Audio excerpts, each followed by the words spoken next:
Hi guys! Good morning! Dahil day off namin ni Yachi ngayon, tara samahan nyo kami, labas tayo. Ito nga pala isa sa mga mall dito sa Taiwan. Dito nga pala kahit maliit yung mall pero marami kayong choices na pwede nyong kainan. Tara, pasok na tayo. Siyempre mag-alcohol muna. Pagpasok nyo nga pala mga jewelry agad yung bubungad sa inyo. At ayun naisipan namin ni Yachi mag-barbecue. Kung single ka, saktong-sakto to para sa'yo. Dito na nga pala tayo, tara pasok tayo.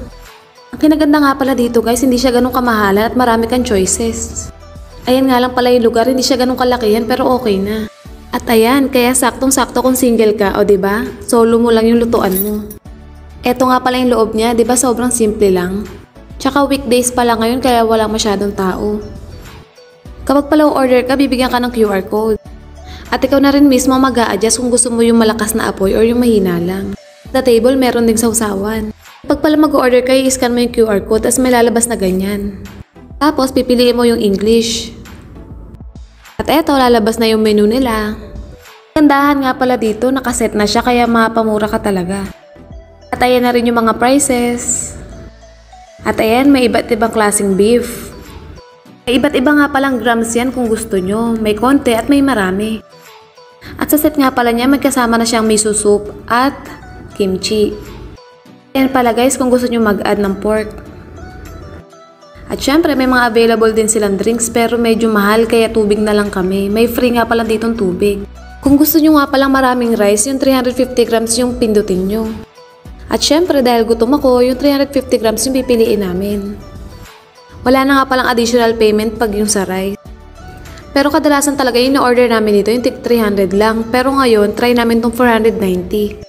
At yung mga chopstick nga pala tsaka tissue nasa harapan mo lang din. At ito nga pala yung price bawat isa.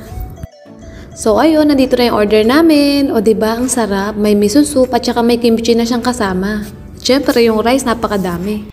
At ang kagandahan dito, mukhang fresh na fresh talaga yung mga meat nila. At nasa harapan mo lang din yung lutuan at tig-iisa pa kayo. O tara, magluto na tayo. Uunahin ko muna syempre yung beef kasi yun yung favorite ko. Ayoko pala masyadong sunog kaya ayan, medyo ininit-init ko lang. At eto nakapagluto na rin si Yachi, pork yung sa kanya. Isa yan sa mga favorite naming orderin kasi malasa siya. Kadaldal ko nga, ayan nasunog, oh my gosh. Pero syempre kakainin ko pa rin yan dahil favorite ko yan. Nalaman nyo nga pala na pwede nyo nang baliktarin yung niluto nyo pag ayan lumabas na yung mga dugo. Kasi pagka ganyan hindi na siya didikit. At eto, nagluluto muna ako. At in fairness, hindi na siya sunog. Ang favorite ko nga palang sausawan yung garlic barbecue sauce. Sobrang lasang-lasang barbecue talaga siya guys. Try nyo dito guys, mura na masarap pa. At palagi nga pala sila nagpapalit ng ihawan para hindi lasang sunog yung pagkain nyo. Paglabas namin, pagkain na naman. At nagayangan kumain ng ice cream si Yachi kasi mura lang. Grabe, sobrang dami ng flavors niya at saka mura pa. Sa pinagbibila namin dati 300 plus pero isa lang. Pero dito, dalawa na kami, 300 plus lang din yung babayaran nyo. O diba sobrang daming flavor? Tigtatlo nga pala kami ng flavor ni Yachi pero 300 plus lang yung binayaran namin. At sobrang laki pa ng apa, ayan sobrang nakakabusog. At ayan, sobrang enjoy na enjoy ako sa pagkain. Dito nga pala sa mall may ABC Mart din at Daiso. At dahil nauhaw kami, bumili nga pala kami muna ng milk tea. O diba ang cute kasi may kasama siyang reusable na bitbitan. At dito nga pala sa labas ng mall ay may malaking park.